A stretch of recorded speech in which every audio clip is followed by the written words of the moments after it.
Praise the Lord. இந்த 5 Bible quiz கேள்விகளில் 5க்கு 5 எடுக்க முடியுமா?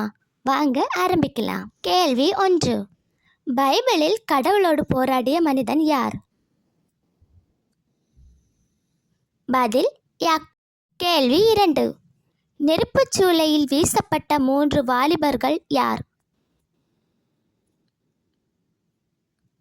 பதில் ஷத்ராக், மேஷாக், ஆபேத்நேகோ. கேள்வி 3. இயேசு எந்த மரத்தில் இருந்த ஒருவரை பார்த்து பெயர் சொல்லி அழைத்தார்? பதில் சகேயு.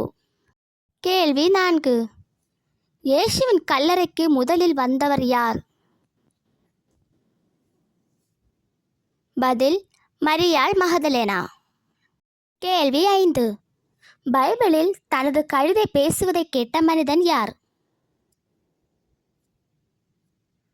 பதில் பாலாம். இன்றைய பைபிள் கோர்ஸில் நீங்கள் எத்தனை கேள்விகளுக்கு சரியாக பதில் சொன்னீர்கள்? உங்கள் பதிலை பகிருங்கள். தேவனுடைய வார்த்தையோடு மீண்டும் சந்திப்போம். கர்த்தர் உங்களை ஆசீர்வதிப்பாராக. ஆமென்.